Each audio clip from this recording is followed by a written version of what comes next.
Yes, you hear the music, and you know what time it is, like two watches. It is your favorite pro wrestling podcast, none other than the Connoisseurs of Pro Wrestling Podcast, where we talk about everything that's going on in the world of pro graps, be it WWE, New Japan, CZW, GCW, WXW with our girl G.I. Ho, but that no longer exists. But pretty much, we talking about everything, including WWE as well too. With that being said, I go by the name of Eddie. I'm the host, and I'm joined by Marcus. Yo, Uncle Marcus, and of course, Brad.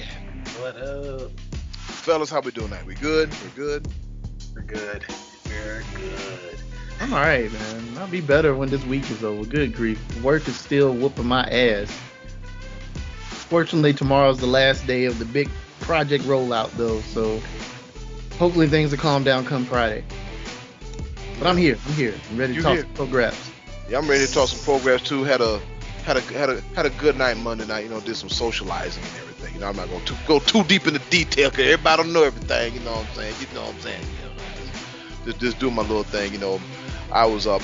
So I went to the store today. I said I'm gonna go get some fish tacos. Mm-hmm.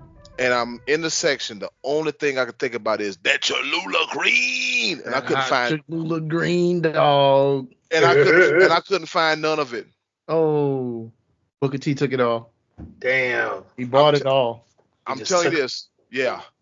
What it said? Yeah. What he said? Brad just took the arm and said, just right to the cart, but he got to be careful because they glass. Oh yeah, man. Yeah. Booker T said, damn, hot green Cholula Green. I was like, oh man, I want to try some Cholula Green because, I mean, he talked about it, so it got to be good. And Cholula, I hope you give Booker T some kind of deal or something, because if your sales for the past few months have started slowly trending up, Booker T. Huffman out of Houston, Texas, talk about that Cholula Green, man. I gotta try the green. I rocks with the regular kind all the time. Like we got some in there right now. But I don't know if I've tried the green before. I'm gonna have to try some. The green is good. The green one's good. Chili lime is good.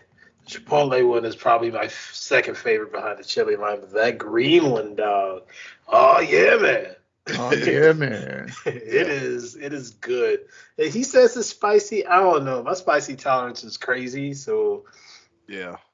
It's good though. If it's not in the regular hot sauce section, it might be in the other hot sauce section where the international foods are. That's why I was, and I couldn't find it. So I was like, if it ain't here, it ain't here. Or unless they had it in the regular hot sauce section, because the damn grocery stores be having it in weird spots. I'm like, where's the Cholula? I remember seeing it like next to the regular Cholula. At least in the grocery stores I've gone to and stuff. Yeah. I went to a Walmart, and I think I'm gonna go to my other store and try the green Yellowbird, because I'm out of Yellowbird. I gotta get some more Yellowbird hot sauce, and we're gonna do some Cholula Green. Oh yeah, man. As well too. All right. I'm pretty sure, like, good God, did we tune into a food podcast? Thank you, Booker T, for talking about Cholula Green. We hope good and damn well that you get an endorsement deal or something out of it. Somebody got to give you some money. So let's go ahead and hop right into it, shall we? This past weekend, WrestleDream 2024. All right. It emanated from the Tacoma Dome in Tacoma, Washington. Washington is nice. If you guys ever get a chance to go, man, Washington is nice. It's nice, hilly. I went to Pikes Peak. To the outside market, to the fish market where they throw the fish and everything, and I damn near got attacked by a Seahawk. But that's his name, Marshawn Lynch. No, but Russell Wilson. Well, he's not a Seahawk anymore, but but he was some dude. I had my Panthers coat on, so that's probably why he's like, I'm gonna get you. And I could have been like, throw it. I could say, I ain't gonna say it because FCC won't let me be. All right, so let's go ahead and get into it. The promotion, AEW and Ring of Honor Wrestling, it emanated October 12th, 2024, Tacoma Dome. The attendance, 8,045, according to Wikipedia. So grab your salt and throw a grain with it. All right, with that being said, let's go ahead and, of course, they had a 0-hour show, so let's go ahead and hop right into it. All right, so preliminaries, as they say. Brian Cage defeats Atlantis Jr. by pinfall, and it was for the World Television Championship, 11 minutes. Anna Jay defeated Harley Cameron by pinfall, singles match, 8 minutes and 20 seconds. And the tag team match, we got the Acclaimed with Daddy Ass defeated MXM Collection with Rico Constantino. Yep. That was fun. That was a fun match. First two matches, but yeah, that match there, that one was really fun. It was especially great seeing Rico out there. Yeah. Because and Billy Gunn making their, I saw that. That was a nice little interaction. Yeah. Because long-term storytelling. Real quick. Long-term. That's 20 years. That's a storyteller right there. That's crazy. Crazy as hell. You remember a while back, it was like, oh, Rico's not doing too good health-wise. I'm like, well, it looks good to me. Yeah, no pun intended. Like the song, you look so good to me. You walk right into that one. Boy, I mean, hey, the man, he's taking care of himself. Yeah, he did look good though. Yeah, I mean, like 63, I think. Yeah, he's like 63. Yeah. Took a nice little bump. I mean, it wasn't anything too crazy, but took a bump after being away from the business for years and all of that. And I don't know if y'all remember, but I remember one time years ago when my wife and I were dating. Now, well before we were married, we were watching old episodes of American Gladiators, and then he was on one of those. Like, yo, that's Rico, and it blew my mind, because and she was like, who? Like, that's Rico. Rico Constant, like. Billy and Chuck, and she didn't really know, but I marked out real quick at it, and he like whooped all the gladiators' asses in the episode. He won the episode and did great on the gladiators, and then of course, lo and behold, went on. Well, I knew him in WWE before I realized he was on American Gladiators, but it's a nice treat seeing him on the old school episodes of American Gladiators. I'm surprised they didn't grab him for the two documentaries. That would have been interesting to see, yeah. Yeah, because they didn't grab him at all. Like knowing what you just told me, Marcus, I'm like, well, hell, he should have been on both the damn documentaries. I call it the official and unofficial documentary because I think ESPN had theirs. There's a random one floating around on Netflix. Right. But I need to see the second half of the one on ESPN. Marquise and my wife, we went and watched the first half, but I think she was turned off by the first half. It was kind of sad seeing some of the gladiators in the state that they're in now. And we never went back to watch the second half. And I said I was going to go back and watch it. I just haven't got around to it yet, though. Yeah. One day, Marcus is going to give you a list. Lucha Underground, second half of American Gladiators, that weird Tubi movie we was talking about. And, yeah. I got plenty of stuff to watch, man. You have so much to watch, dude. So much. We're going to set you up. Yes. Yeah, so MXM Collection, I like them. I like Mansoor and Masay. That's what they call them now. Mason Madden. I like them. They're funny. Yes. And I'm just trying to figure out like what in the hell did you? It's just I don't know. You go to this Stanford Entertainment conglomeration, get lost in the shuffle, and it's like, all right, we ain't got nothing for you. Yeah. Yeah, they're doing amazing right now. They work well. Like their gimmick is great. They seem to be pretty over with the crowd. They can move and work in the ring. Yep. What more can you want? Yeah, WWE fumbled that one, I'd say. Big time. I mean, those guys over like Rover. Then their interactions with people, it's so funny because they I remember at the tapings for the Ring of Honor that I went to, I was standing by the deal, and then I was just like this, and then Mason, he just, I was like, wait, wow. I just touched tips. You touched tips with Mace? Oh, yep. Nice. Life changing, possibly, but those guys are charismatic off the chain. It's like one thing that they did a move, walked all the way up the ramp, and then they turned around. Wow. Had the crowd in the palm of their hands. Great stuff by those two. And see, the thing about it is that WWE style, I think, has helped them out as far as like learning how to work the crowd, learning how to get involved and things of that nature. Not saying that you can't learn that on the indies, but sometimes that little bit of extra professional training is like, okay, this is how we do it. Okay, I got it. Good to understand. Yep. All right. Yep, so they take an L. They get beat by the Acclaim because everybody loves them. Fourth preliminary match, the conglomeration with Orange Cassidy, me and you, your mama and your cousin too, and Kyle O'Reilly, the Outrunners, and Rocky Romero. They defeat the Dark Order with everybody, and then the Dark Order and the Premier Athletes. Before we go any further, I'm a fan of the Outrunners. I'm a fan. I am a freaking fan. At first, I was like, "What in the hell is this?" And now I'm like, after watching them and the FTR work out together and watching like the whole '80s style, I'm like, "Oh my God, where's the VCR? Where's my mom cooking dinner? What the hell's going on? Why is my dad not falling asleep in front of the TV?" It took me back there. You see what I'm saying? So yeah, the Outrunners are one. They remind me of what's my man named Zicky Dice. Oh yeah. Ooh, yeah. Yeah. Like if Zicky Dice had like some younger brothers, they got to the wrestling business. I'm surprised he's not on AEW like that. Zicky Dice. He was in TNA last time I saw him. Okay. Yeah. That was a couple of years ago. I don't know where he is. Yeah. He's in NWA now. Yeah. Or he back in NWA, man. Yeah, man. He's back in NWA. I haven't seen him since the original Learning Tree. Mm. I haven't seen him since then, but I think he was in NWA last time I saw him. Yeah, Zicky Dice is an interesting character. I will say this though, man. It wasn't nothing like that pre-pandemic NWA power. It was appointment television. Yeah. Yeah, exactly. I was like, before I go bore myself with 3 hours of Raw, let me go watch 1 hour of NWA power. It was a palate cleanser.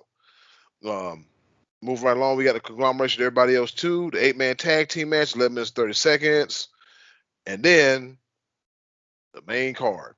Switchblade Jay White defeats Hangman Adam Page by pinfall, 16 minutes 20 seconds.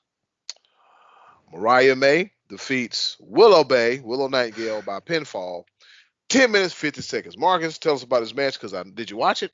Yes, I did. Great match. Willow just continues to impress me. The more and more she gets to work, the more she's getting featured. She's just been doing amazing things, and I do hope that a world title reign is in her future at some point. Sooner rather than later.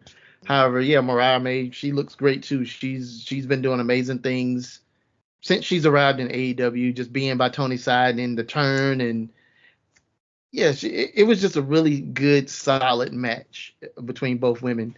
That's all I can really say about it. I don't think there was any one thing that really stood out per se. It was just a good match. It was a great match. Yep. Sometimes all you need is just being a good, solid match. That's all. Yeah. Yeah. Next match is Marcus's favorite guy, Jack Perry, aka unseasoned chicken breast. Good and dry. Nothing like good, dry, unseasoned chicken breast to make sure people don't come to your house again. He defeats the wrestler Katsuyori Shibata by pinfall for the TNT Championship, 9 minutes and 20 seconds. Was this the P-break match of the night, Marcus? I think it was. Was it what match of the night? The Gold Bathroom P-break match. Oh no! This actually was a good match too. Okay. I like Katsuyori Shibata. He's one of my favorite Japanese wrestlers in the game. And like I've said in the past, Jack Perry can wrestle. The dude is legit in the ring, and they put on a really good match. I thought. I'm just not a fan of him as a person, as a character.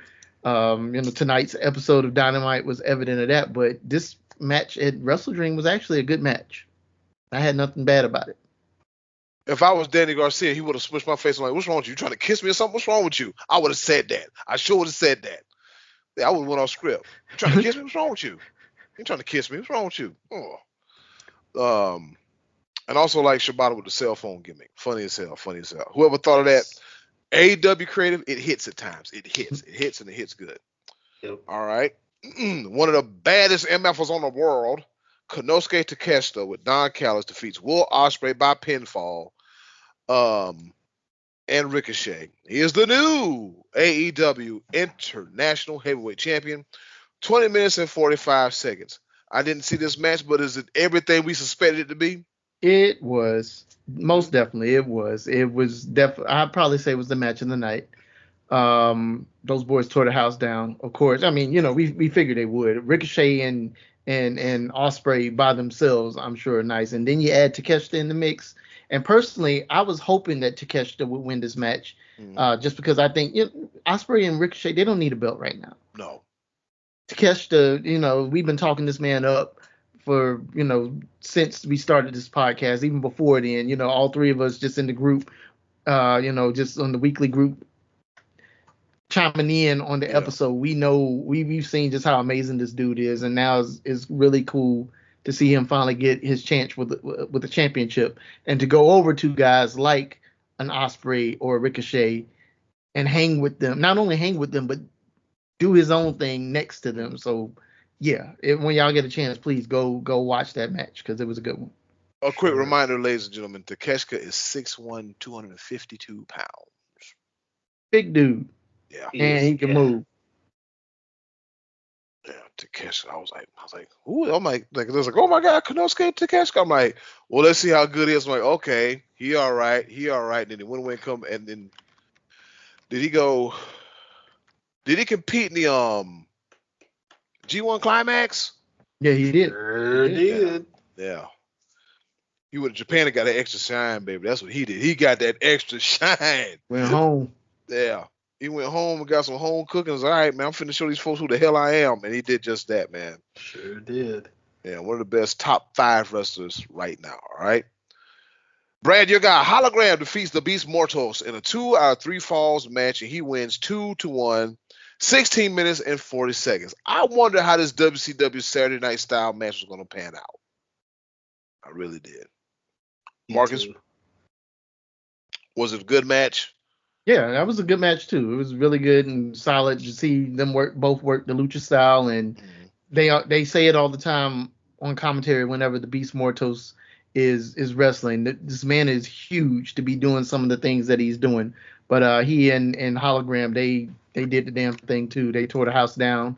Probably right up there, not too far behind the triple threat between Ospreay, Takeshita, and Rico. But yeah, they showed out too, and it was great seeing Hologram get pushed to the limit, because many of the matches he's been featured in, he got to do all this flippy stuff. He went over and stuff, but Frank Mortos, as we know him, attorney at Roar, he definitely gave him a run for the money, and it was just a really solid match to see that, and plus, to see it in the lucha style too. And I know it was, you mentioned the WCW Saturday night 2 out of 3 matches, but in lucha style, that's very common for them to have that 2 out of 3 styles. So it was cool to see that too. Yeah. The Beast Mortos is. Oh, go ahead, Brad. I'm sorry. Oh no, I was gonna say the Beast Mortos is like 5'10", 250. Mm-hmm. So he's just like big and thick. But that dude can move for his size, and to wear that full on mask, and it moves whenever he says stuff. It moves. So for him to be able to do things in this mask, I mean, if he was around during the Lucha Underground time, boy, that would have been a time. Yeah. That would have been a time. Yeah, he would have been a dude, man. Yeah, the Beast Mortos, man, one of the most I think one of the guys is next up. He's next up. Yeah, don't let that 5'10", 250 fool you. If that's the case, how big is damn Gringo Loco?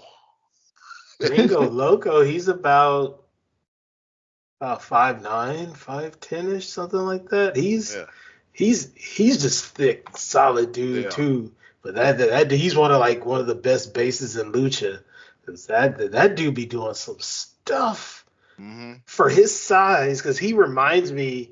I told somebody this and they damn near died. I told them, I was like, Gringo Loco reminds me of the lucha version of the Road Dogg Jesse James. He does. Yes. He does. I can see that. I can't hear Dude about died of laughter. I was like, tell me I'm wrong. Yeah. But he be doing some stuff. Like, there was a match that I saw him this summer. He did, that top rope powerbomb thing that he does. Mm. That's the wildest thing it's so clean. Like depending on who's doing it with him, it's one of the cleanest moves out there. It's so clean. But yeah, Gringo Loco. Shout out to Gringo Loco, man. Yeah, shout out to Gringo Loco. I'm like, look at this dude. Look at him. Look at him. He be getting it in too, all right? Darby Allin gets his comeuppance after getting beat up in an AEW parking lot, a Comic-Con, a rock concert, and he finally beats Brody King via pinfall.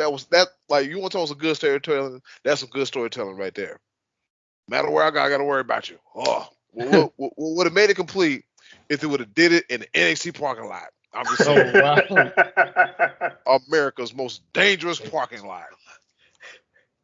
Yeah. 12 minutes This and match 20 was all seconds. right. Like, this one felt weird on the card. Like, it wasn't a bad match by any means, but this one right here, I think, would have been best served on a Dynamite or a Collision as a main event. Mm-hmm. But like I said, it wasn't a bad match. It just felt kind of out of place here. It just seemed random for Brody King and Darby to have this match. And I love Brody King. Brody King is like one of my favorite big guys in the sport right now, and he's an amazing wrestler. Yes. I like Darby too. I won't say Darby's my favorite, but Darby's fun to watch him damn near kill himself every time he goes out there. And they definitely did some hard fighting. I had to put the bass in it. Sorry, Yeah. but Hard fight. but yeah, personally I would have left this one off of the pay-per-view card. Mm-hmm. That's fair. Yeah.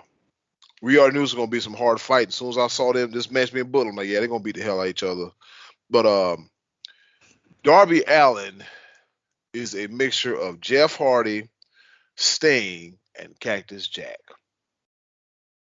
All rolled into one. Yep. Yeah, because you look at Darby Allin, I'm like, there's 9 people over here. And a dab of Terry Funk. I'm an old man, but I'll tell you something about wrestling. WRESTLING. Don't let it fool you, because I'm an old man, but I get you. That damn R.I.P.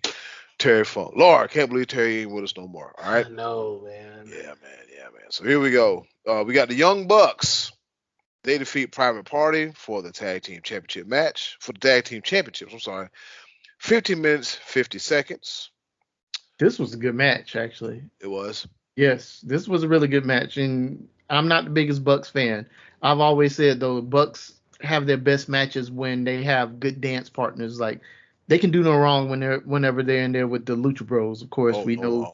No their wrong. situation is weird, but they have really good chemistry with Private Party too. And this match, dare I say it, this match told a really great story. Private Party, they were just chomping and clawing and chomping at the bit, trying to get that win.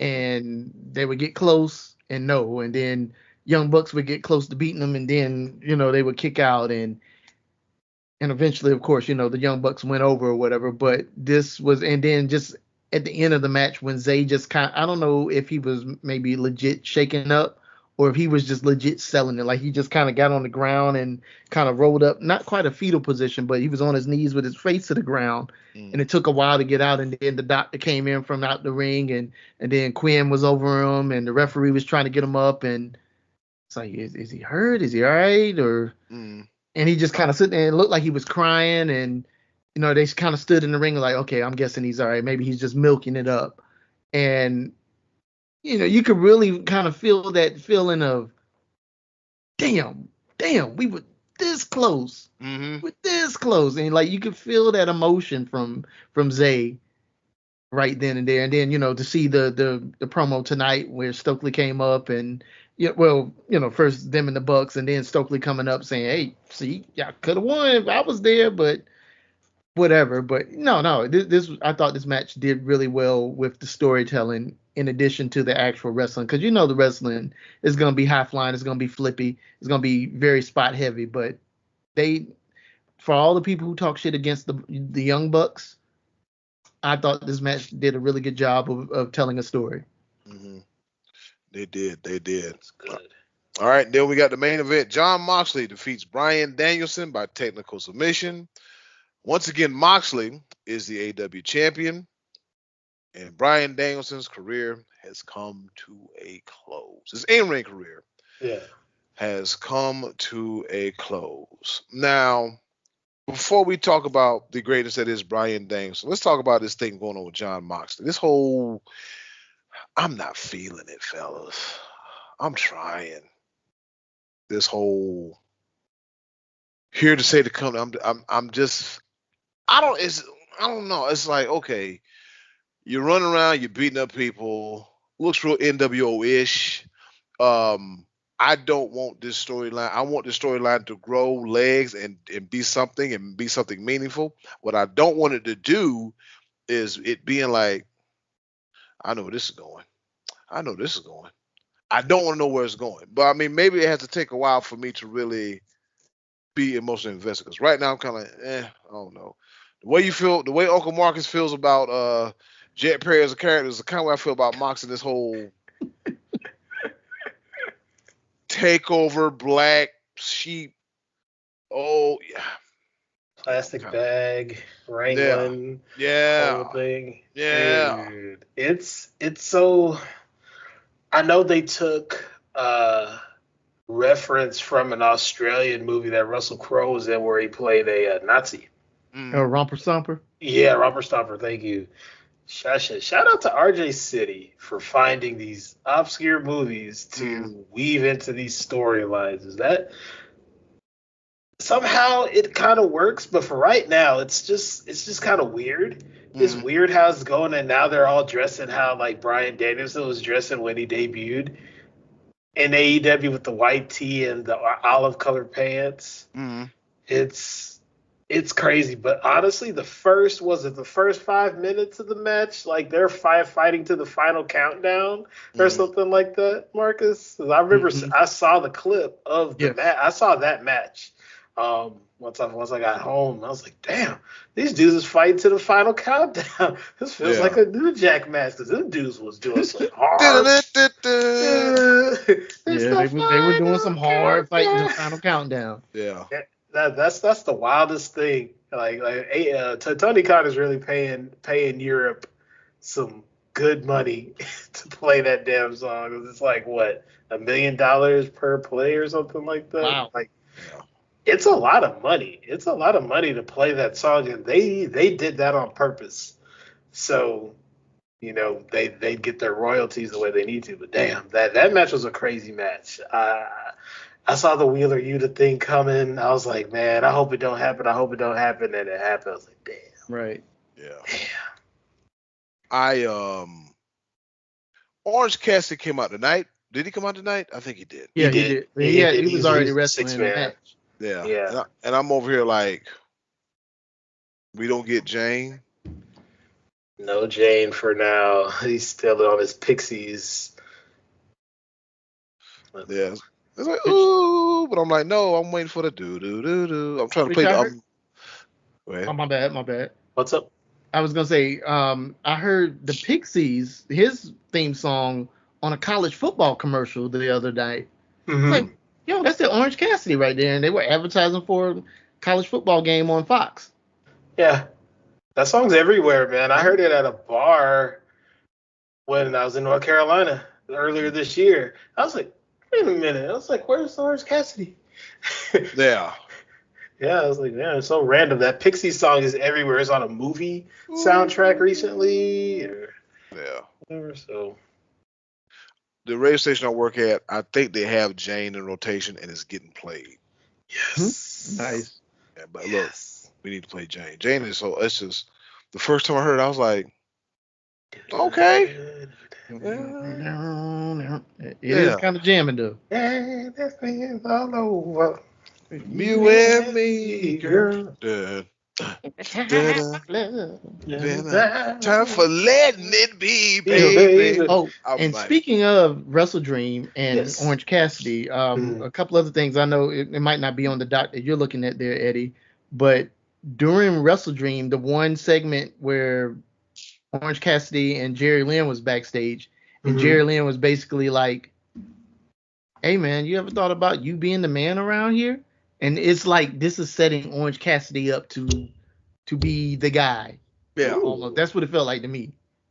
Like him to, I guess, and especially after seeing what we saw in tonight's episode of Dynamite, it's like, Orange Cassidy might be the one to eventually, and knowing his history with Mox too, he Yeah. might be the one that dethrones him and becomes AEW World Champ. Plant the Uh, seeds. Plant the yeah, seeds. So you and said then Jerry. not. So you Oh, I'm said sorry. Jerry Lynn. You said Jerry Lynn was like, "You ever thought about beating?" I'm sorry, but go ahead. I'm just replaying it. Go ahead. I'm sorry. Oh no, yeah, that was it. I was just gonna mention the other segment that happened. I'll say this before I say that one. WrestleDream felt like a really good episode of Dynamite. It was like this is what Dynamite should be on a weekly basis Okay. because they Okay. did sprinkle some segments in there on top of the wrestling. It was like I wish this is what they did consistently on a weekly basis. But then the Swerve, Swerve came back. Nana was out there. He was promoting this coffee. I might have to check it out soon. And then MVP and Shelton Benjamin came out and confronting them about what they've been talking about. That was really cool too. And MVP was like, "So what you gonna do, man? You gonna you realize under his management, you lost this. You and Swerve was like, you know what? You're right. I did lose the championship, and I did do that. And now it was under your watch, but you know what? And he started it looked like he was about to turn on Nana, but it was like, and you know what though? But you family though, so you good. And then of course he bucked back, and that's starting an angle between what we know as the Hurt Syndicate, Mm. and we're probably gonna be seeing Lashley soon, and then versus Swerve and Nana, and don't look like they have anybody else on their squad, but just once again a really good segment that really set the ground and laid out what's to come. Mm. I was like, man, this needs to be on Dynamite and Collision and Rampage every week. Maybe not Rampage as much, but definitely Dynamite and Collision. So yeah. Yeah, just like you said, man, a very good and like, trust me, it's like okay, if it's damn, if this is good, how come this can't be like this? You know what I'm saying? Yeah, how come that can't be like that? So all in all, pay-per-view sounded good. Tonight's episode was pretty good. We did get to see Queen Yes, Aminata and Mercedes Moné. I was like, oh, I'm definitely watching tonight. I thought that match was pretty good. it I, I, was. Yes. It I was good. yeah, It I was thought it good. was. Yeah, we got to see Camille in a whole pantsuit, trying not to tear her ankles up. But I don't see overall, how she does it in those heels, man. I don't know. That's Like, girl, you're gonna blow your ankles out. for You're gonna break an real. ankle in them heels. yeah, Goodness gracious. that's like the video of the model that's walking and she's stumbling and she's trying to get her balance and her Mm-hmm. feet still doing this right here. Ooh, boy, I got nervous. Walking like a newborn giraffe out here. I'm like, when you get to the backstage, you better just dive. Tope suicida to a nearest chair. You got to do something because you about to fall, honey. Yep. So that was good tonight. We got to see the Outrunners, like I said earlier. We got to see them again. Like I said, I'm a fan. They just remind me of Southpaw Regional Wrestling. Yes. They really remind me of that. Yeah. Yep. So there we go. There Turbo we go. Floyd. I'll be honest, Turbo. I'm not the biggest fan of them yet. Yeah, I know. You'll come around. It's just one. It was just seeing that when I first saw him, I was like, "What the hell is this?" Mm-hmm. Kind of like because AEW has a hodgepodge of talent and a hodgepodge of tag teams.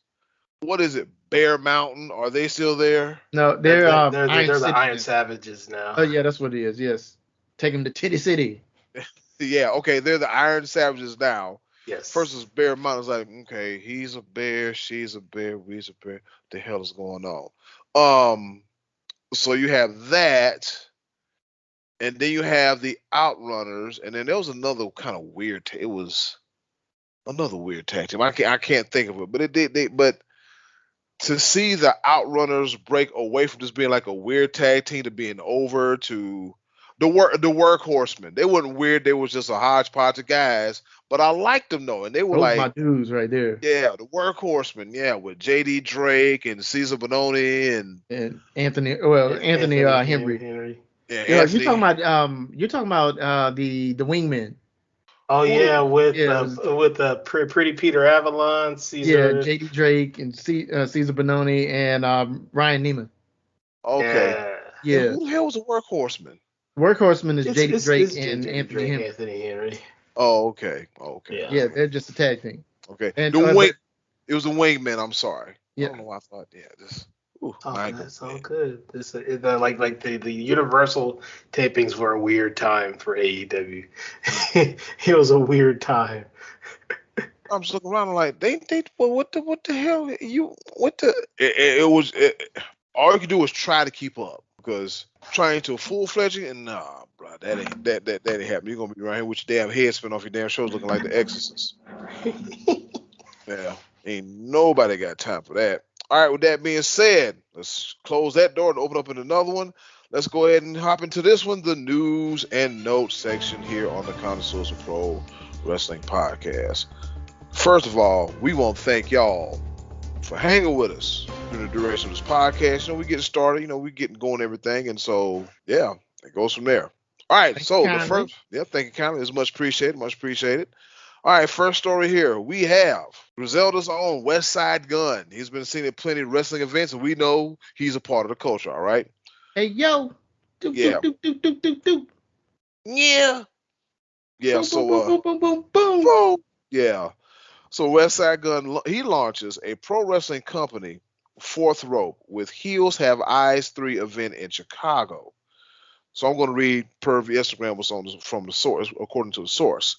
Multifaceted creative and Griselda Records founder Westside Gunn is fulfilling a lifelong dream with his newest venture into professional wrestling.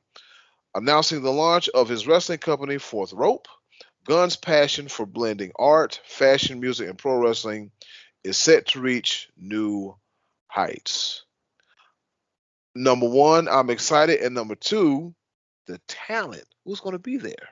You know what I mean? Because, you got a lot of those rappers that are like wrestlers. What's my man? Smoke Dizza. Can't forget about him. Right.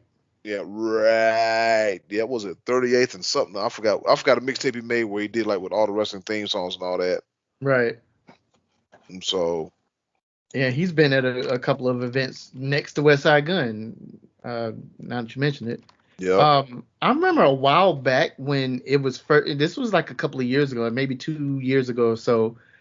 This was kind of announced, and like Parker Boudreaux was supposed to be signed to Westside Gunn's promotion, which, yeah, I don't know if that's the best one to start with, but hey, maybe he's gotten better since then. Yeah. Brad shakes his head no. No, I'm sorry, he is not. I'm trying to give him the benefit of the doubt. I'm giving him nothing. He has not gotten better.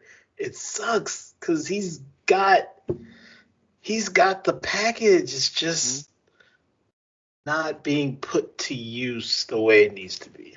He definitely got the look, man. That dude has the look. He needs more seasoning. He needs a lot. The PC couldn't do anything with him, man. I don't know. If the PC can't do it, nothing with you, you bad. You are. Usually the PC, like I said, listen, like I referred earlier to Masay and Mansoor or Mason, whatever you call it, Mansoor. Look what that period of time working in the PC and NXT, and look what it's done for them. Mm-hmm. They are no longer with the company due for some weird reason, because sometimes I need a few more extra tag teams. And they're over here in AEW in Ring of Honor, and everybody was like, and it's like, oh, they got rid of y'all? They got rid of y'all. And then you can see what they learned at the Performance Center and now applying it to that. Parker Boudreaux done mentioned that damn Performance Center, and he done been on the AEW roster. Nothing to show for it. Nothing. And look, we don't want to be one of the podcasts where we talk bad about wrestlers, but we got to keep it a buck. We got to keep it a buck. If I'm like, damn, and now I'm thinking about Gable Stevenson. How'd your brother come in here and do this, and what happened to your ass? Got shown the door. Mm-hmm. Yeah, it's just like, what the hell? I mean, some of them have it, and some of them have it, and some of them don't. All right, so I'm reading some more of this Westside Gunn article here. It says, on Saturday, November 2nd, Gunn will celebrate his milestone at Heels Have Eyes 3 in Chicago at the UIC Forum. The event promised an electrifying fusion of live performances, pro wrestling matches, and cultural experiences. Following the success of previous Heels Have Eyes shows in Philadelphia and Cleveland, I wish I would have known he had one here. This Chicago edition will include performance by legendary Griselda artists Pete Rock, DJ Premier, and more, as well as special guests, DJs, and wrestlers. Okay, so here's my question gets answered. The event's wrestling lineup will include major talents from TNA, such as Jordan Grace, Moose, Joe Hendry, AJ Francis, which they're going to take the top ropes down so you can just walk into the ring and walk out. Gunn is eager to make history, with Fourth Rope stating, "We're going to make this special. I want to have fun. I want to continue to be innovative. I want to make history." Well, at this point, you're gonna make history, because it's what better time than now to do what he's doing. Yeah. This sounds like Battle Slam on a much bigger scale. Yeah, it does. Mm-hmm. It does, because I think he's got a school or something like that, because there's a wrestler out there in Kentucky, women's wrestler goes by Alexis Littlefoot. She is like super close to that guy, and I hope she gets on one of these cards. She's good.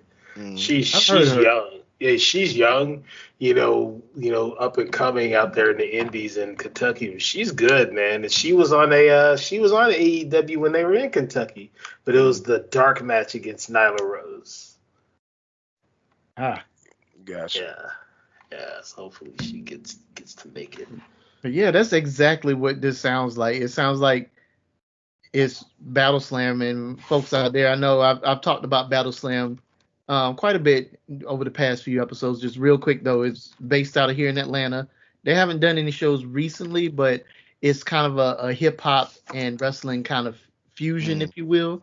Yep. Very Atlanta, but being that Westside Gunn is from Buffalo, New York, that sounds much more New York style and stuff. And having heavy hitters on there like Primo and Pete Rock, that's big, and I'd go for that alone if I weren't a wrestling fan. But being that I'm both a huge fan of wrestling and hip hop, I would love to be a fly on the wall in that event just to see what's going on. Same. Or a bug dangling from the ceiling. Oh, what's going on here? All right, story number 2. It broke earlier a few days ago. Hiroshi Tanahashi, Mr. Everything that is New Japan Pro Wrestling, one of the best pro wrestlers of all time. His retirement match will take place on January the 4th, 2026.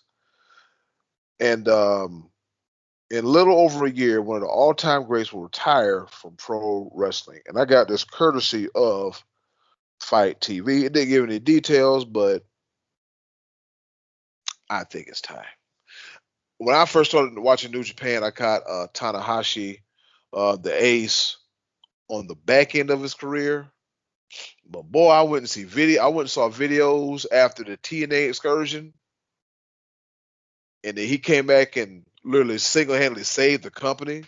Mm-hmm. Because you remember how the company was going to go belly up? It was like, nah, man, we can't do this. And then he just came back and became the ace and became the man. Yep. So Hiroshi Tanahashi will have his last match on January 4th to 26th. And if I'm not mistaken, isn't John Cena supposed to have his match the same week? Something like that. Yeah. Something like that. Yeah. Too bad we can't get Tanahashi and John Cena as that would have been nice. Yeah. So, those two parallel so much in their careers. Yep. It's insane. It's insane how those two parallel, and just seeing like you mentioned how he relatively saved New Japan Pro Wrestling. Young Tanahashi was out there just doing stuff. Yeah, he was crazy. Yeah, he was a butcher knife killer, if you will. He was able to get it done. But now with him being a president of the company, I get it. Kind of chill for a little bit, but yeah, he was good, man. Real good, man. Real good. One of the best to ever do it.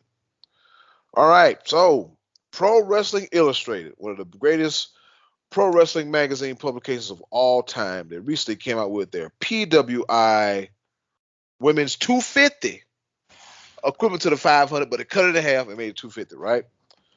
So, number one is one of our favorites. She's timeless. Chin up, tits out. The one, the only, timeless Toni Storm. And watch for the shoe. I'm sorry, Marcus, I forgot all about it. Yeah, I was like, Eddie didn't watch for the shoe. Yeah, because the shoe hit me real good. And watch for the shoe. Timeless Toni Storm, she is number one in the 2024 PWI Women's 250. Oh, nice, Brad. Yeah. Oh, yeah. Ladies and gentlemen, for those of you out there listening, Brad, he often changes his light colors in the background, but he changed the filter to black and white as we're talking about Timeless Toni Storm. Very nice touch. Thank you. I was trying to find it today. I was like, where is it? I was like, here it is. Yeah. Kind of feels like NWO a little bit too, like the NWO vignettes. Yeah. New world order for life. And as we mentioned on previous podcasts, we were all fans of the PWI 500 because you could sit and just start scanning from 500 to this, and then you see them on TV like, oh, I remember that one. Yeah, I remember that one. I wish I had the list available for anybody that was okay, here we go. I have a list here. All right. So, according to Sports Illustrated, the PWI Women's 250, did they get the top 10 right? So let's see what we have here, okay? According to Sports Illustrated, number one is Toni Storm. Number two, Jordynne Grace. Number three, Rhea Ripley. Number four, I think she's an indie star if I can find her. Micah. Yeah. Micah from Stardom. Yeah, Micah from Stardom. Stephanie Vacure, Sarie, another wrestling, another girl from Stardom, Bailey, Willow, Mariah May, and the war goddess herself, Athena Palmer, or just Athena. So, women's top 10, all right, it ain't. There's nothing like that has me going, that's BS, they don't need to be there. I've seen some people quite vocal about it. Some people are mad that Willow. I saw one comment saying Willow has no place being anywhere close to the top 10, which I highly disagree. Y'all know how big of a Willow mark I am. Yeah. But I disagree with him too, Marcus. Yeah. I disagree as well. They're on drugs. Yeah. Someone said something against Athena as well because Liv Morgan is number 11, and I can't help but draw the two similarities to the two ladies that I just mentioned. What are the things they have in common? I won't get too far into it. I'll let you do the math. But, yeah, okay, yes. Has Nia Jax won it for that long? Which nobody really batted an eye about Nia Jax not being up there, but they did about Liv. But this just goes to the thing that kind of irks me a lot about people's criticism against women's wrestling. Like, we've been talking about this, I know, in the Blurs of Wrestling chat the last few nights. Women's wrestling is absolutely cooking right now in all promotions. Yep. Whether it's WWE, whether it's AEW, TNA, Indies, Stardom, they're doing their thing right now. The ladies are representing harder than they probably ever have in the past. And so many people still talk bad about women's wrestling. So many people say, oh, well, this is the piss break match or this is the snack match where I leave or whatever. Like, bro, you're literally leaving and missing out on some good wrestling. And then for the other people, they're just watching for eye candy. They're looking for the Alexa Blisses and the Liv Morgans and whatever pretty little wrestlers of the world, as opposed to, okay, yeah, they're pretty, but can they go in the ring? Like, yeah, sure, Liv Morgan is pretty. She's not anywhere close the type of wrestler that Toni Storm is, or Willow is, or any of the other women in the top 10 are. Yeah. She's getting better, I'll give her that. Yeah. But, it just seems like so many people place place their favorite women wrestlers as they rank them as how they feel according to their looks, not their actual overall ability. You can look good, but I'm gonna need you to wrestle, honey. Yeah, exactly. Yeah. Thank you. Yeah, I'm gonna need you to distinguish your wristwatch from your wrist lock. All right, so let's guess. Let's go ahead and look outside 11 through 20. 11, Roxanne Perez. Number 12, Liv Morgan. Number 13, Io Sky. Number 14, Mayu Atawani from Stardom. Number 15, Masha Slamovich. Number 16, Brad Mina Shirakawa. Hello. Yeah. Number 17, Becky Lynch. 18, Miyu Watanabe. 19, Miyu Yamashita.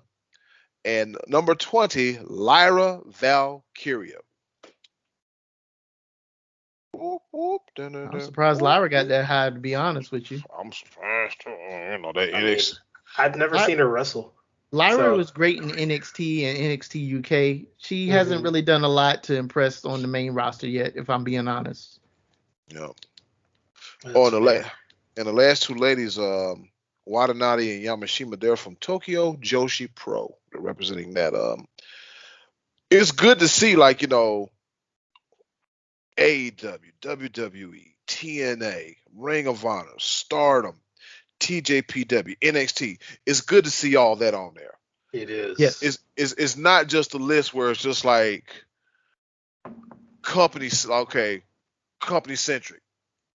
And I'm not trying to sound like that guy, but like, hey, you want to make it a pro WWE list, but are there 5, 6, maybe 10 women that can be on this list? You know what I'm saying? So, yeah, that's quite wild. That is quite wild. Yep. It all right. is. In other news, on the injury front, we don't love when people get injuries because injuries suck. All right. Yes, this time it's involving AJ Styles. And on Twitter, AJ Styles says it's called a Lisfranc injury. Look it up. It sucks. I thought when I took off my boot, I would have a bone sticking out of my foot. And somebody on Twitter was like, he got it from Sean Ross Sapp. It said, I don't buy AJ Styles is actually injured. The whole thing is based on two people's opinion, Jackie Redmond, Dave Meltzer. Anyway, some guy was trying to go into the business for himself. And somebody said, that's the injury that ends running back seasons and took Cam Newton out for 2016. It sure did. He said, bingo, as the kid says, I'm cooked. It sucks to see AJ Styles to get a Lisfranc injury. Now, a Lisfranc injury involves the foot. The metatarsals of the foot. Yeah, your toes. Your toes. And so you can't let them heal by being on them.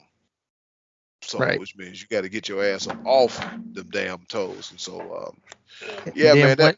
From what I understand too, like just with the healing process, like once it does heal, and that's the reason why whoever said that about the running backs and stuff, they lose a lot of their burst, and athletes that are used to springing and bursting and cutting and jumping and moving, they're not the same anymore after that injury. Hence Cam Newton.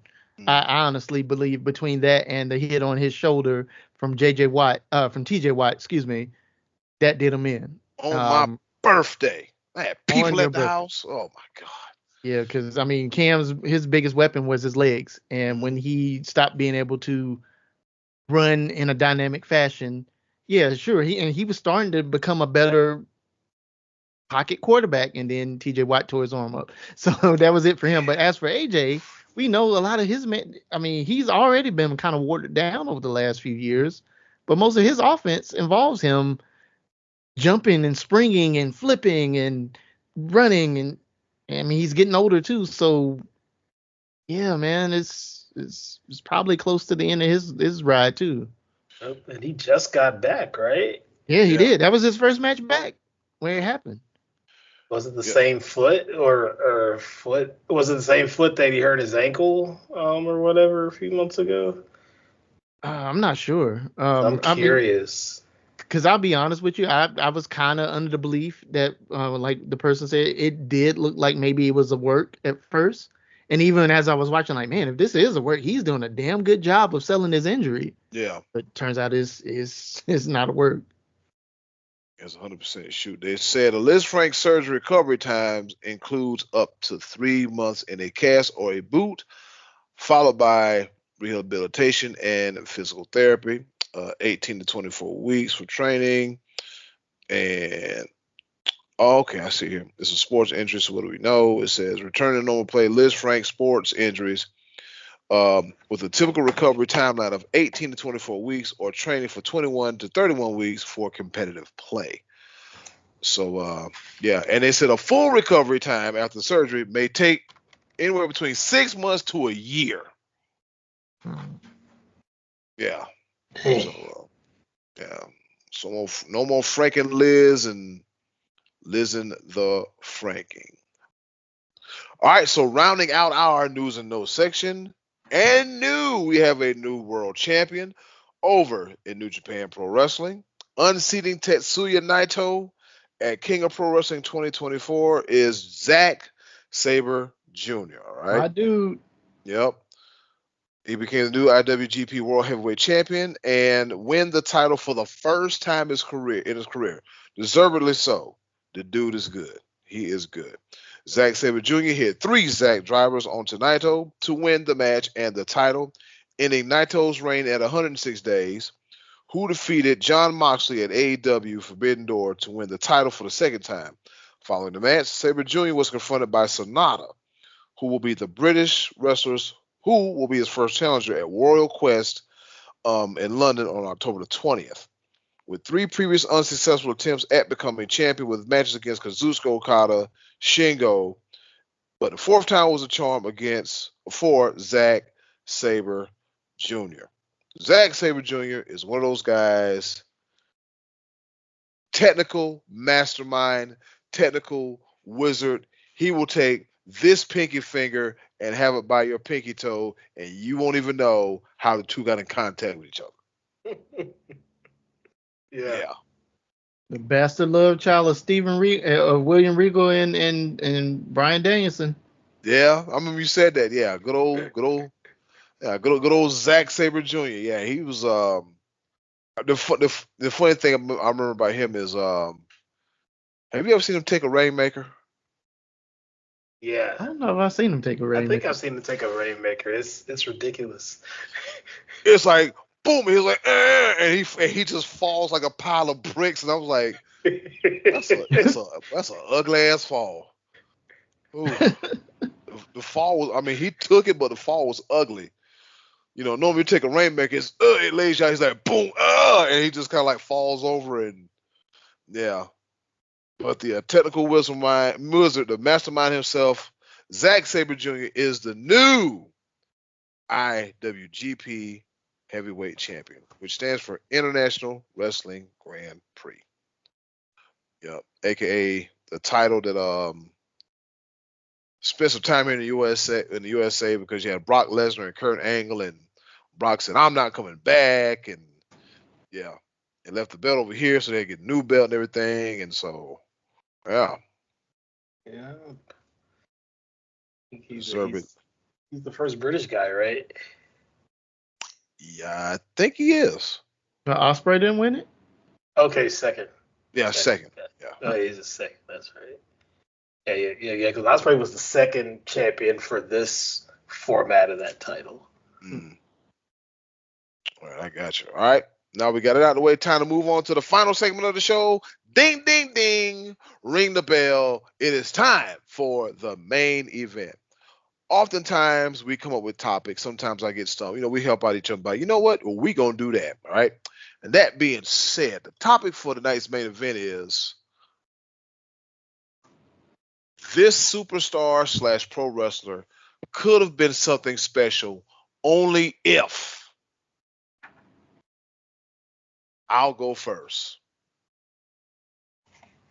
If Mr. Kennedy, Ken Kennedy, didn't get as injured as he did and mishandled that match with Randy Orton on that one episode of Raw, Kennedy would have been a big deal. He had everything. He was charismatic. He could wrestle in the ring. He was an old school heel. He talked trash.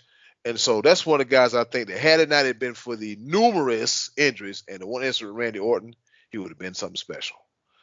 Fellas, what say you? Man. There's a lot. It's a whole lot of them. I mean, I'll add on to the King Kennedy thing. That guy was just like, when he came in, he had a bit of fanfare, but people kind of had a buzz about who he was, right? And then his presentation was probably one of the best things that they could have done for him with the microphone. Is like, I hail from Green Bay, Wisconsin, and tonight I weigh in at he would just like be like 252 and 1/4 pound. He'd just like break it down like that. Yeah. And having it spent time with this guy back in 2009. Spent time with him during a WrestleMania weekend because he was friends with one of my friends. That's how we got introduced. And this guy, just charismatic, off the chart, super cool, very nice guy, and he's a noise talker, despite him being in the ring. Good dude overall. Just WWE dropped the ball on that guy because he had the highest selling DVD. When he was in that Behind Enemy Lines Columbia, nobody told him that was the highest selling DVD at that point. So he was making money off of this, but nobody told him. Just because he wasn't in the public's eyes at that time. But man, if he probably would have been a world champ if he was stayed healthy and of course, didn't have to deal with all the, junk that he had to deal with while he was there. Yeah, because unfortunately he did deal with a lot of junk. I mean, things happen, but you sometimes you got to have grace and mercy, man. Sometimes you got to have grace and mercy. Uncle Marcus, a superstar that could have been a superstar, one of the best to ever do it, but instead they got this but who you think? This guy here came up a couple of episodes ago, and I'll bring him up again because back when this dude came out and I laid my eyes on him, I was like, that guy is special. I'm talking about none other than Sean O'Hare.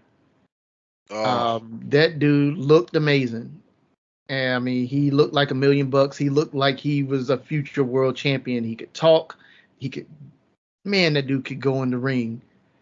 And I didn't really get to see a lot of WCW with the Natural Born Thrillers and when he kind of made his climb up, but the little bit that I did see and him standing next to all those other guys is like, oh, easily he's the guy out of all of these guys. And even at that time, I know they did kind of have that reputation of being, oh, all these dudes got necks. Well, clearly, none of those dudes had necks, unfortunately. But if anybody were to have necks truly, it would have been Sean. And it was like he was kind of on that trajectory once he finally got to WWE. And unfortunately, I remember when they first got there doing the invasion angle.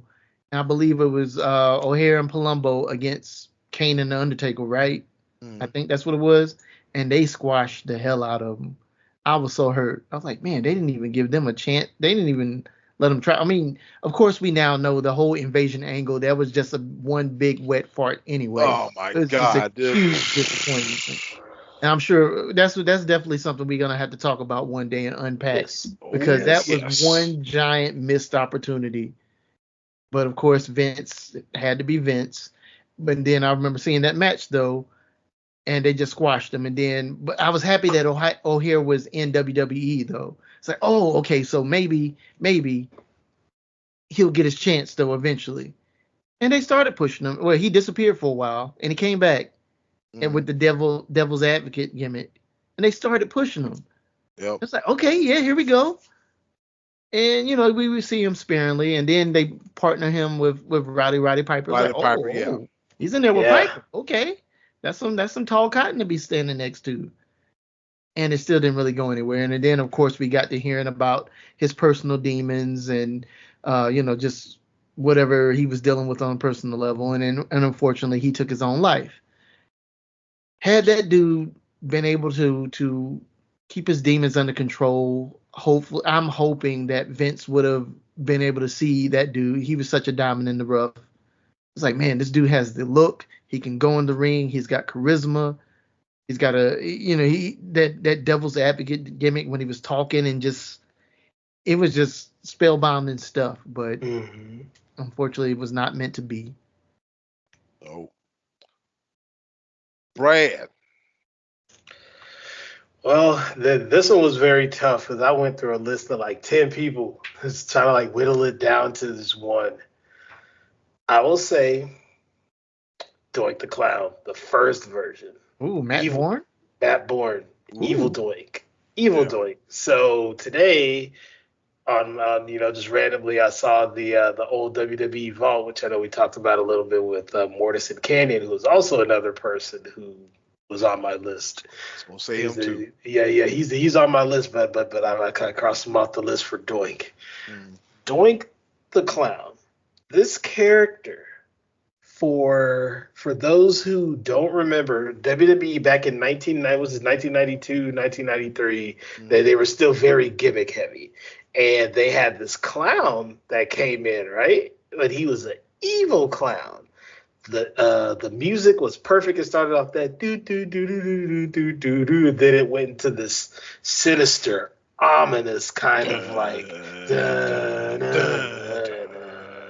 kind of thing, right? With the kids laughing in the background and people going, oh, it was twisted. It was dark and sinister and something that we really hadn't seen. But knowing what I know now from when he was Big Josh at WCW, and then for him to come over as Doink the Clown as like an evil prankster clown, that dude was putting on some matches. Even though he was doing stupid clown things, he was like stretching people left and right, beating them up, and then he finally started getting higher profile matches, like for King of the Ring. I think one of the qualifying matches was him and Mr. Perfect. Yeah. That went to a double countout, I believe. And then they ended up running it back on Monday Night Raw, like either the following week or something like that. And this guy, he's just evil and good. He was good at wrestling, and they actually had to tone down that character because the original drawings for Doink, I think it probably would have been too scary for kids. It would have been way too scary. But what happened with him? I mean, honestly, I think once he hit that face turn, that's kind of when things kind of like barreled out. And then when Matt Bourne had his demons he was fighting with and everything else, that kind of just took him out of the running for everything. But that dude could have won at least the Intercontinental Championship at least once or twice during his run. It's just Matt Bourne couldn't get out of his own way. And I'm sure you guys have seen his Dark Side of the Ring, which is crazy. Yeah. I remember Matt Bourne in, it was either USWA or WCCW, watching him as Maniac Matt Bourne wrestling barefoot, and they're just getting it in. And even as a kid, seeing Big Josh, I didn't realize he was Big Josh until after the fact, like, oh, he was Big Josh too? But yeah, that was something else to also learn, that he was the original Doink. And yeah, just to see, unfortunately, like his life spiral out of control like that. But yeah, he was good. He was really good. Yeah, Matt Bourne, he was from the Portland territory, if I'm not mistaken. Yeah, he was from there. So a lot of tough guys coming at Portland. Piper's from Portland. Matt Bourne's from Portland. I think was Art Barr, Eddie Guerrero's tag team partner. Was he from wrestle out of Portland? Yeah, man, that was something else. A guy that could have really been a big deal. We saw him tonight on AEW for the first time. Shelton Benjamin. I just think he could have been so much more in WWE, and I don't know if it was his mic skills, his charisma, or what, but it never panned out like it was supposed to. Now, the little run with the Hurt Business, that was cool. Mm-hmm. That was cool, but I'm thinking about like Ain't No Stopping Me, Gold Standard, Shelton Benjamin getting my head kicked off by Shawn Michaels. At one point in time, Shelton Benjamin was the best athlete, period. I mean, between all the companies, Shelton Benjamin was that dude. And I'm not over flexing my South Carolina bias because he's from Orangeburg. Oberg, But stand up. yeah, but he is a bad dude. And they Mm-hmm. list him at what? 262 pounds tonight. He's damn near 50. Mm-hmm. And he looks great. He's in Yeah. phenomenal shape. Phenomenal. Dude looks great. Holy crap. He looks like damn 2006 Shelton Benjamin. Right? He does. The Oh, Negro found the man. fountain of youth. him and like Bobby Lashley is part of that found you thing too, man. Like what the heck? He's like 50 and look at him. Huge Like don't house. crack. They Like don't don't. crack. It They don't don't. crack, Yeah. man. I mean that's the biggest knock I always see against Shelton though is his lack of talking ability. However, going back to WrestleDream last week, when he finally spoke on the microphone, when he was said to swerve something along the line of this wasn't an option. We weren't asking. Like I felt that, it's like, where's this been your whole career, bro? And I don't know, maybe if in WWE was just the whole ability to be able to cut a full like promo, like soliloquy style promo or monologue style promo where it's just you talking.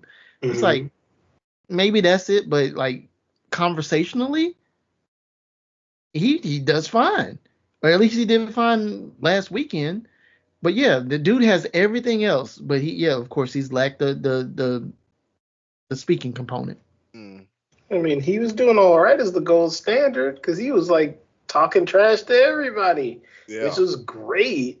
It was great when he was the gold standard. He had the look, had the Intercontinental Championship or either U.S. Championship at that time. I can't. It's U.S. U.S. Okay, thank you. Yeah. He had that title at that time. I mean, even going back to when the world's greatest tag team, him and Charlie Haas, or Kurt Angle, and even when he got a world heavyweight championship opportunity, I think it was like a couple times against Triple H. Mm-hmm. Dude was out wrestling Triple H, man. He was making that dude look silly. The whole the little thing when they were going back and forth and doing that. Yep. Yeah. I got to see one of those I got to see one of those matches live way back in the day. I got to see one of those, and I was like, why isn't he like the one right now? Why isn't he?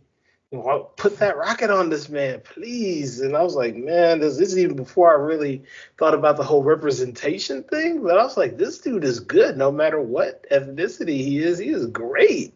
Mm-hmm. Put the rocket on this man. But Triple H with the golden shovel. Yep. Oh my God, man! What they call it? His reign of terror? Reign of terror. I'm not gonna lie to you, man. I got so sick of him. So did I. It was. Same. I mean, I was fine with Evolution Triple H, Mm-hmm. and then like middle 2000 Triple H, I'm like, all right, I'm done. I got sick of it. So sick of it. It's just like, oh boy, Triple H again. And then we had angles like him and Booker T and him taking forever to pin Booker T, and Oh my God. on top of everything else that he was in that era. And somebody, I even saw in another group or something, somebody posted about Triple H, and I know we're kind of getting off topic a little bit. It's like, is he, take away Stephanie, take away his marriage into the family. I saw that today. What is he really as great as we say he is?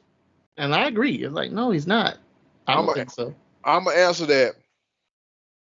Terrorizing is regular degular. You can be a student of the game all you want to, Harley race all you want to, no disrespect, but if you there's good and there's good by attachment and good by association. And in this case, he's good, but he's good by association. You see. Granted, I ain't mad at him because he took a golden opportunity and made the most of it. Meanwhile, him and Stunning Steve Austin would have been fighting in damn WCW for the world. I mean, for the television for like mid card titles if he would have stayed, which wouldn't have been bad for the company. But the direction that they were going versus terrorizing and Stunning Steve Austin, or Jean-Paul Levesque. yeah, Jean-Paul Levesque, yeah. So it's kind of like, all right. I mean, you could have been something in WCW, and this one dude came through and said, "They ain't gonna work for me, brother." And then next thing you know, they put the company on his head. Yep. Yeah. So it's just, but like you said, Marcus, if you take away if you take away him being married, you take away him, if you take away if you strip him down, he's regular degular. The guy can wrestle. He was decent on the mic. But other than that, like compared to his contemporaries at his time, when he was in his heyday, Rock, Stone Cold, Mankind, no, bro. Yeah. I don't know. Owen Hart, Shawn Michaels, Bret Hart. I mean, it's the thing with Triple H, like you said, by association. That's how good. That's how he kind of got his comeuppance, because when he was solo dolo, I mean, Intercontinental Champion. That's as far as he got. But once he got with DX, his ascension, that's kind of right when it started. And then, he was homies with the homies, Scott Hall and Kevin Nash. Yeah. Started that trajectory. Then he just kept going and going and going. And now he's the, the main guy of creative now. And he got in a good spot. I called this when I was in high school. I remember I was like Triple H, if Shane doesn't do anything, Triple H is gonna be running things. And they're like, you're crazy. He's not gonna be running anything. I was like, dude, watch. I was like, dude, he's married to the boss's daughter. Yeah. He's a student of the game. He understands. Thanks. I hit y'all with the cream corn. I did. I'm like, yes. Shelton Benjamin, that guy. He should have. Oh man. Yeah. He should have been world champion at least once. At least once. Y'all gave the belt to Dolph Ziggler, and I was watching something with him on Impact the other night, and somebody in the comment section said, Dolph Ziggler is gonna be Dolph Ziggler no matter where you put him. And I was like, I want to root for him so bad right now in Impact, but it's like, I mean, I think he deserves this. He deserves it. Yeah. However, it doesn't translate well. It's not as organic. Right. Earlier Joe this year, Hendry should be champion right now. Yeah. He's the hottest thing going in TNA right now. He should be champion. Yep. But I get they probably paid a lot of money to bring Nick Nemeth in there. And they probably promised him at least one world title run. And this is what they're doing. And he's running with it. And it's okay, I guess. Marcus, like, that's one of the things I feel about it. I don't know. This is there or something, I like it better than Jack Perry. Okay.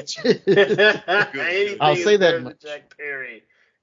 Anything. Oh, but hey, speaking of our topic, here's one that is a lady wrestler that I could not for the life of me figure out why she didn't go any higher than what she went. I don't even think she's wrestling anymore, but Cheerleader Melissa. Brother. That gal was amazing. Amazing. Oh, man. For y'all out there listening, go and Google go to YouTube, type in cheerleader Melissa. Like in the early 2000s, mid 2000s, she was amazing. Yeah. That girl could go. Her dad was a wrestler. I don't think he was a top guy or anything like that. But he was in the business. Therefore, she kind of fallen in. But she on the indies, she was hot stuff. Her look. I mean, I think that was probably one of her biggest knocks was her look. She didn't look like a traditional whatever. I mean, she wasn't bad looking. I didn't think she was bad looking whatsoever. She wasn't a smoke show. I'd say that probably. But in the ring, that girl, she wrestled men and women and looked great doing both. I know she was Raisha Saeed in TNA as Kong's handler protector. Silence. Yes, silence. I loved her. I loved it. She was also Alyssa Flash, and she did get a couple of matches on. I want to say it was Heat or something in WWE. I remember seeing her on a couple of matches. Like, yo, she made it. And unfortunately, nothing ever became of it. And I don't know what she's doing now. Last I saw, she was kind of doing something similar to OnlyFans. I don't know exactly what she's doing. I don't think she's wrestling anymore, but she was amazing. She was one of my favorite women wrestlers of all time. And I miss her, and I wish she would have gotten her time in the sun to do more than what she did. I do too. 'Cause she was in Evolve. I don't know if you had an opportunity to go find any of that Evolve stuff. I don't know if they have it. I don't know if they have it on Peacock or not. But she was doing Evolve and Shimmer. Yeah, I have a couple of DVDs from when she was in her heyday from Shimmer. That's how I discovered her. It's like, yo, she is really good. Yeah. I got to see her in that Hardest Shimmer tournament. Man, it was at one point. I think she was facing Candice LeRae. Now, you know how they do the wheelbarrow? You know how they have the person in the wheelbarrow position? I've never seen somebody take a person from the wheelbarrow starting position, bam, up against the guardrail around all four sides of the ring. And Candice LeRae's kind of on the petite side, so she just like clank, clank all over. She was pillar to post. She was beating Candice LeRae up. Damn. But, yeah, it was wild, and oh god, I don't want to spoil this for you, Marcus. She was in Lucha Underground. Lucha Underground. I was about to say, she was in Lucha Underground. I think I did hear that actually. As Mariposa, which go ahead and spoil it.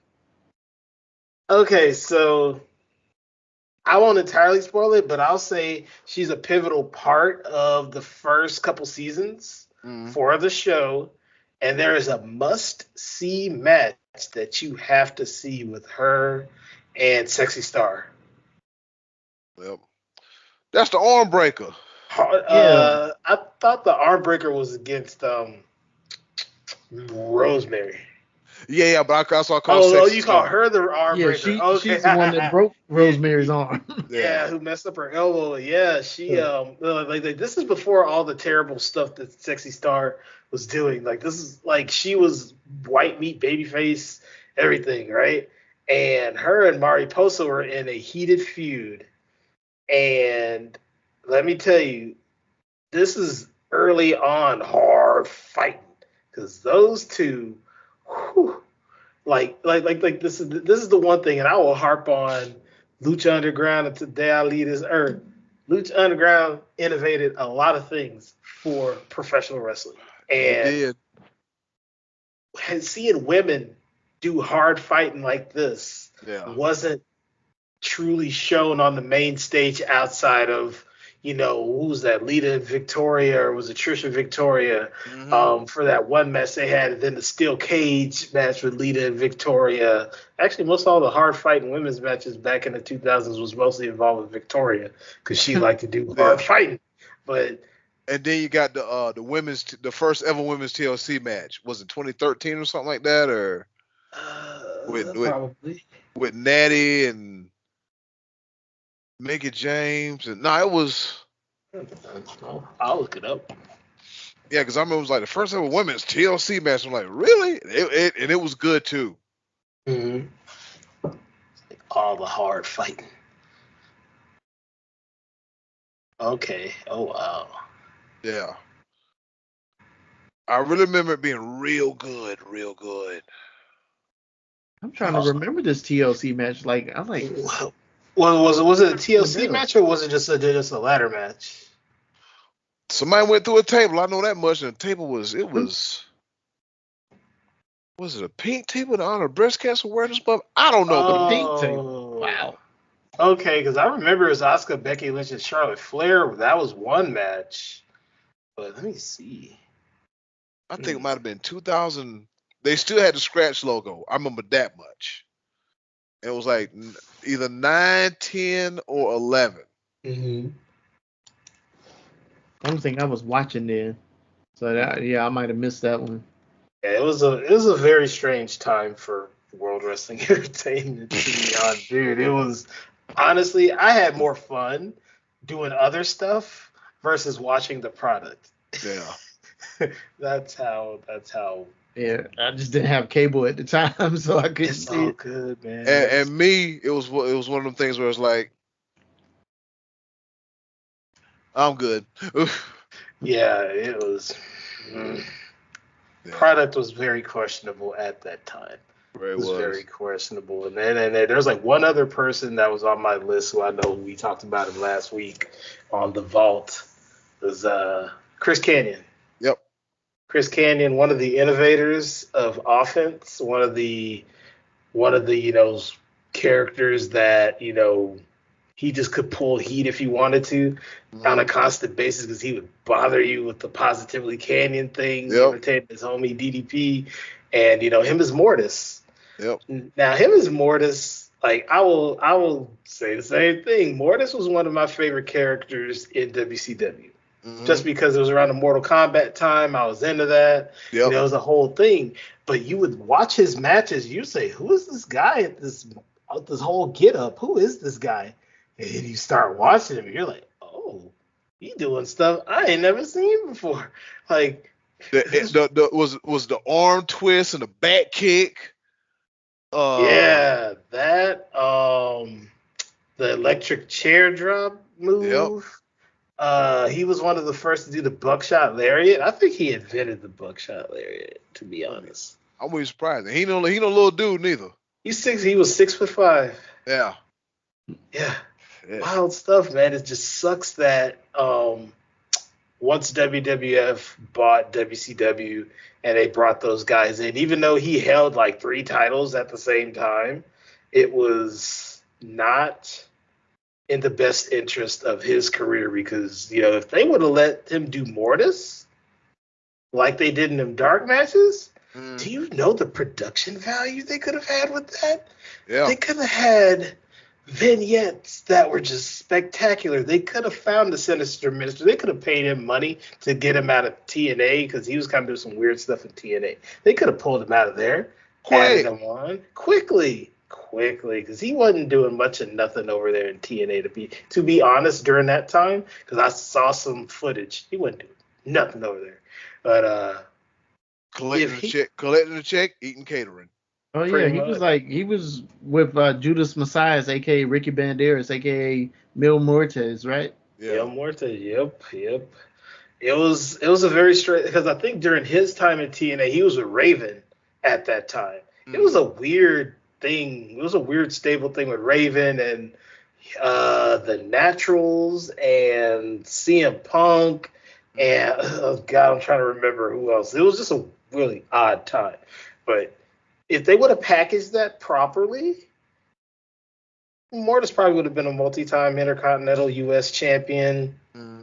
Probably even got a world championship shot a few times on SmackDown. It's just a lot of the animosity and all that good stuff. And then also later on, like we found out they had bipolarism. So there's a lot of mental health and, mental things that was going on with him that kind of curbed his career. And then he came out and then all the other things like that. But I honestly think if a lot of those things aligned the way that they're supposed to, we probably would have been elevated to like a certain status versus coming out of a box getting beat up by the Undertaker. Saying Boy George. Do you really want to hurt me? Pow! Yeah. Beat down. I was like, oh my God. But, it was the whole thing with that. What could have been? What could have been? Purple Mortis. For those who haven't seen it, go look it up on a WWE Vault. Mortis, it's like 19 minutes and 53 seconds of dark matches. Go watch it. Be amazed. Just go watch. You'll have fun. And he was getting over back then too. People was like, oh, it was like getting up out of the seat. Like, okay, they might have something.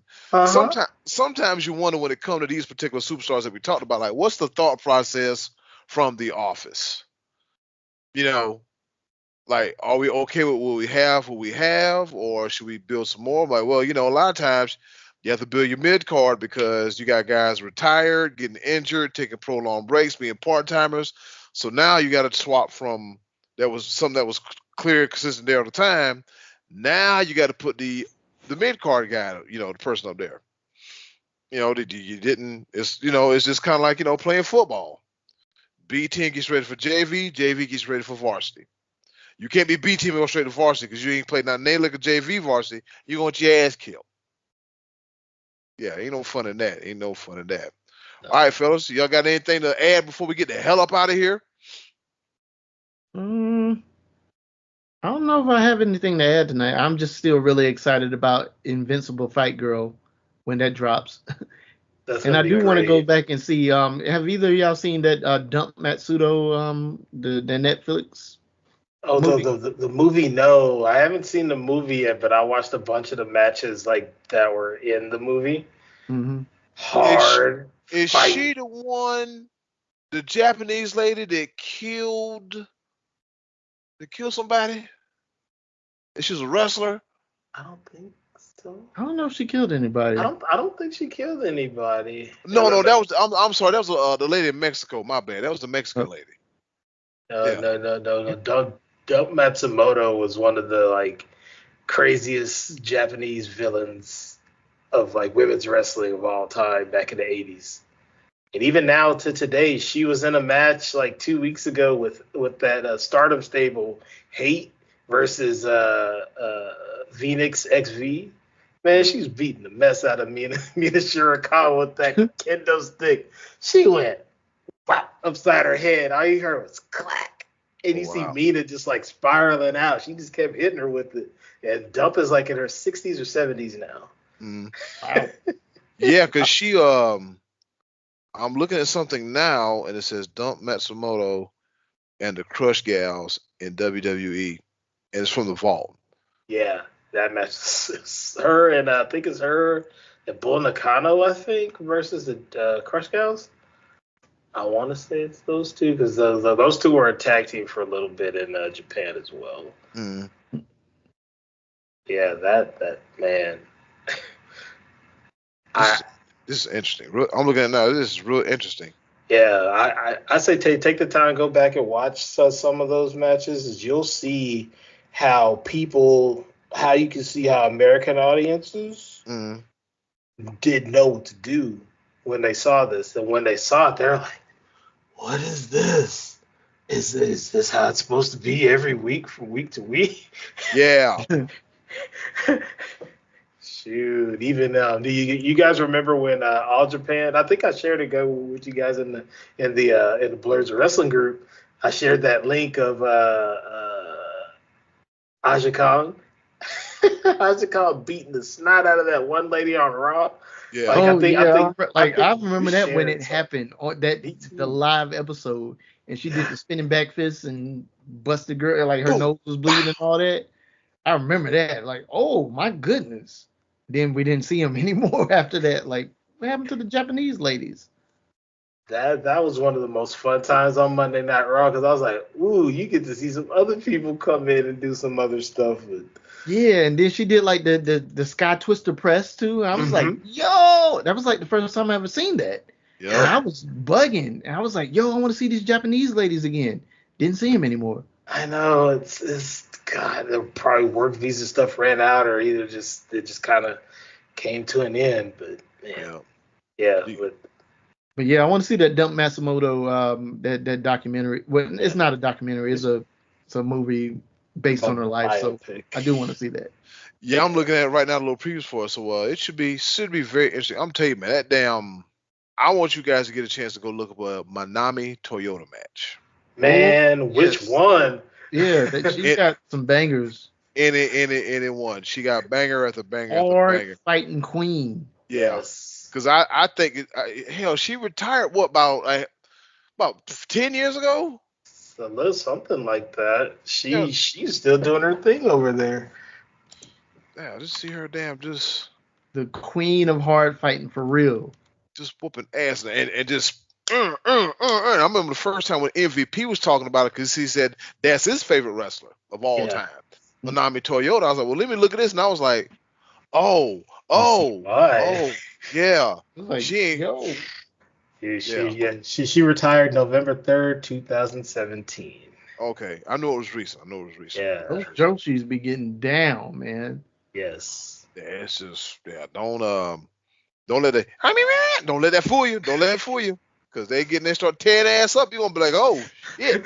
They whooping everybody. It's like put the belt on us, we'll beat everybody. Yeah, they said Bob Holly. Yeah, Bob said, yeah, put a belt on us, we'll beat everybody. I saw a little funny before we go. I saw a little funny meme. They said, just imagine Bob Holly and New Jack as a tag. I saw that too. Yeah, I was about to send it to you, Eddie. Yeah, they never lose. They never lose, and then while playing Natural Born Killers in the background, beating everybody up. Bob Holly, turn that darn music off. Beating somebody in the forehead. Play some country music. Yeah. Play some Alabama. Boom, boom. Play some Alabama in the background. I beat everybody. Beat everybody. You think you saw a fight with him? Yeah. Play some Skinner. Yeah. Skinner. Free ride, yeah. Michael Hayes come running out the back. It's like it's 87 in Texas. Fast Street and Dana GA. The further down the block you go, the better it got. I was like, what the hell? I ain't gonna lie to you. Still to this day, I want a Bad Street USA t-shirt. Dude. I just want one. I live in Atlanta. I'm trying to find where Bad Street is located. Marcus, listen, he gave you directions. The further down the block you go, the better it got. I was gonna say it's probably somewhere down in Bankhead, but I doubt it. Like, no, I ain't trying to go down there. No, please no. If y'all know anything about Bankhead out there, y'all know. So yeah, that's Bad Street for real. And or downtown Atlanta by the old Turner Field. If you miss that first light that's right and you go right, you're gonna hear somebody go, hey. I think that's like Metropolitan Ave or something like that. Oh, yeah. Lord have mercy. So somebody was trying to me and start walking towards my way. Nope. Man, I had that damn Nissan Maxima on two wheels. I said, no. I'm about to go to this game. I'm about to go to this get game. Me. No. That sounds terrible. I'm so sorry. Bruh, I watched them on the bluff. I know how this works. Yeah. I mean, I know I'm not from Georgia, but I listen to a lot of T.I. Boy, man, talk about Bankhead and two James talk about it too. I was like, whoa, that place does not sound like a place I want to go to. I mean, Bankhead is not a nice place. I thought I don't own that right by the Wendy's. What the hell? I mean, I remember going through there the first time. I was like, oh my goodness, people live like this? Yeah, they live like this. Wow. Man, like Herschelwood, Texas. Boy, I got lost on that street one day, and I was like, man, I don't think I need to be here. You was with little Kiki in them. I was on my dresser, yes sir. Yeah, hey, that's them damn what they call them, the Herschelwood hardheads, ain't it? Man, there was this dude on his bike who was jamming some chopped and screwed something. He had it attached to the front where the handlebars were. He had like a boom box with some batteries, and that thing had some knock for a little boom box. And I was like, where? Man, I better go back the other way. Yeah, that ain't supposed to be. I ain't supposed to be. All right, with that being said, it's been another episode of the Connoisseurs of Pro Wrestling Podcast. Sometimes we like some old men. We get to talking and forget we got what the hell going on. Stay tuned. We got a lot going on. Just stay tuned. Damn it, stay tuned. Tell all your friends. Thanks for watching. Thanks for listening. We greatly appreciate it. And in closing, do something nice for yourself. And if you can, do something nice for someone else. They're greatly appreciated now more than ever. Be a blessing, not a burden.